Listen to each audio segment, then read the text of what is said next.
मेरे बड़े भाई इधर देखो, सबसे ज्यादा गर्व तुम पर है। मीडिया में राहुल गांधी और प्रियंका गांधी हमेशा से ये दिखाने की कोशिश करते हैं कि उनके बीच के रिश्ते कितने घनिष्ठ हैं। लेकिन क्या वाकई इन दोनों भाई बहन का रिश्ता एक आम भाई बहन जैसा है? अगर ध्यान से देखें तो ऐसी कई चीजें सामने आती है जिससे ये स्पष्ट हो जाता है कि भाई बहन के बीच सब ठीक नहीं है। हमने तेज प्रताप और तेजस्वी को लड़ते देखा है, सुप्रिया सुले और अजीत पवार के बीच तनाव दिखा है, अखिलेश और शिवपाल तो दुश्मन बने बैठे हैं। क्या ऐसी ही कुछ मिजाज है राहुल और प्रियंका के बीच में? बहन का इस्तेमाल केवल चुनाव के लिए। 2019 में राहुल गांधी औपचारिक रूप से राजनीति में आए, लेकिन प्रियंका उससे पहले से दादी की साड़ी पहनकर प्रचार कर रही थी, परिवार के किसी न किसी सदस्य के लिए। प्रियंका गांधी ने कर्नाटक और हिमाचल चुनाव में 28 से अधिक रैलियां की और पार्टी की जीत में एक अहम भूमिका निभाई। हिमाचल प्रदेश में भूपेश बघेल के साथ प्रियंका गांधी चुनाव की तैयारियों में जुटी रही थी। उनकी दूसरी तरफ है राहुल गांधी, जो कांग्रेस पार्टी को 39 बार चुनाव हरवा चुका है, लेकिन जीत का श्रेय भी राहुल को दे दिया जाता है और कांग्रेस में गृह लक्ष्मी योजना भी वही लॉन्च करता है, जबकि चुनावी जीत में उनका कोई योगदान नहीं था। हिमाचल प्रदेश हम जीते हैं। मैं धन्यवाद उनको भी करता हूं, जो प्रियंका गांधी जी ने और राहुल गांधी जी की जो भारत जोड़ो यात्रा, वो भी इसमें हमको मदद की है। शायद इसलिए प्रियंका ने कर्नाटक में जीत के बाद भरे मंच पर झटक दिया था राहुल का हाथ। प्रियंका गांधी को राहुल की कांग्रेस सिर्फ प्रचारक के तौर पर ही इस्तेमाल करती है, लेकिन जीत का श्रेय और पार्टी में महत्व देने में कंजूसी करती है, क्योंकि शायद मां सोनिया से लेकर खुद राहुल जानते हैं कि प्रियंका को अगर चांस मिला तो पार्टी के सभी लोग उसकी तरफ हो जाएंगे। कुछ आवाजें तो अभी से प्रियंका की मांग कर रही है। नेताओं के मिलने से मोदी नहीं हारते हैं, नेताओं के मिलने से जनता नहीं मिलती है। कई चुनाव में आपने देखा। तो मैं विपक्ष को अपील करना चाहता हूं कि अगर वो सच में ईमानदारी के साथ मोदी को हराना चाहते हैं तो प्रियंका गांधी को प्रधानमंत्री के पद का उम्मीदवार बनाना चाहिए। जब राहुल जी नहीं बनेगा, सबसे बेहतर कैंडिडेट तो प्रियंका जी है।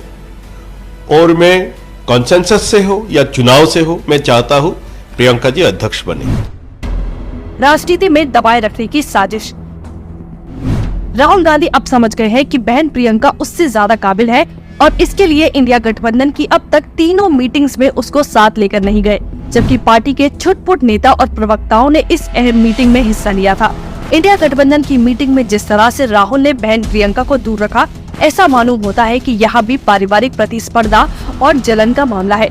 जिस राहुल को बगैर कोई राजनीतिक सूझबूझ के विरासत की चांदी पर सांसदी मिल गई, वो आज बहन प्रियंका से प्रचार तो करवा लेता है, लेकिन सांसदी सीट तक नहीं देता। और जब देने की बात भी करते हैं तो वाराणसी जैसी सीट की चर्चा करते हैं। प्रियंका पर वाराणसी से चुनाव लड़ने का दबाव बनाया जा रहा है, क्योंकि वो मोदी जी की सीट है, जहां वो किसी हाल में जीत ना पाएंगी और राहुल गांधी से आगे नहीं निकल पाएंगी। राहुल को वायनाड की सीट दे दी जाती है, जब अमेठी में स्मृति ईरानी के सामने जीत मुश्किल लगने लगती है, लेकिन प्रियंका को ऐसा कोई विकल्प नहीं दिया गया। इसी कारण के चलते राहुल गांधी ने प्रियंका को पहले यूपी का प्रभार दिया और अब मध्य प्रदेश दे रहे हैं, जहां पर भाजपा की मजबूत सरकार है और कांग्रेस का जीतना बहुत कठिन। लेकिन वहीं खुद छत्तीसगढ़ की जिम्मेदारी ली, क्योंकि वहां मौजूदा सरकार कांग्रेस की है। अब आप ही बताइए कि पार्टी के सीनियर नेता होने के बावजूद क्या ये राहुल गांधी को शोभा देता है कि खुद आसाम प्रदेश के प्रभारी बने और बहन को बलि का बकरा बनाए। महासचिव होने के बावजूद झारखंड विधानसभा चुनाव के दौरान भी पार्टी के स्टार प्रचारकों की सूची से प्रियंका गांधी का नाम गायब था, जो कई लोगों को अजीब भी लगा। कांग्रेस से प्रियंका की 3 दिवसीय 100 किलोमीटर लंबी गंगा यात्रा, जो प्रयागराज के संगम से लेकर वाराणसी के दशाश्वमेध घाट तक गई, उसको भी नजरअंदाज किया था। कांग्रेस के ट्विटर हैंडल पर यात्रा के बारे में बात करने वाला एक भी पोस्ट नहीं था और न ही राहुल गांधी ने प्रियंका की यात्रा पर कुछ सोशल मीडिया पर प्रचार किया। उस समय राहुल कांग्रेस के राष्ट्रीय अध्यक्ष भी थे। जैसा बाप वैसा बेटा। 1989 लोकसभा चुनाव में प्रियंका गांधी ने अमेठी में अपने पिता राजीव के लिए चुनाव में प्रचार किया और अब वो भाई राहुल के लिए करती है। राहुल गांधी तो अध्यक्ष भी बन गया और पीएम की दावेदारी के सपने देख रहा है, लेकिन प्रियंका गांधी वही है जहां पहले थी। प्रियंका गांधी को खेलना पड़ा दांव। प्रियंका गांधी को बार बार दबाने की इस कोशिश में उसके गुट ने भी षड्यंत्र कर डाला। जानकारों को कहना है कि उन्होंने राहुल को माफी न मांगने की सलाह दी, जिसके चलते उसकी सांसदी चली गई, जबकि वो पहले भी कई बार माफी मांग चुका है। राहुल गांधी आज कांग्रेस का अध्यक्ष नहीं है, लेकिन यात्रा निकालनी हो या किसी योजना को लॉन्च करना हो या इंडिया के पोस्टर की बात हो, हर जगह उसी का चेहरा रहता है। पार्टी का हर अहम फैसला भी राहुल के इशारों पर लिया जाता है और वो भले ही राष्ट्रीय अध्यक्ष ना हो, लेकिन कोई नहीं कह सकता कि कांग्रेस पार्टी उनके इशारों पर नहीं नाचती। ये सब होने के बावजूद इस तरह बहन का किया भाई ने तिरस्कार। अब अगर इसे भाई बहन के रिश्ते में फूट की नजर से ना देखा जाए तो क्या कहा जाए। शायद इसलिए रक्षाबंधन के दिन राहुल गांधी की कलाई सूनी दिखी।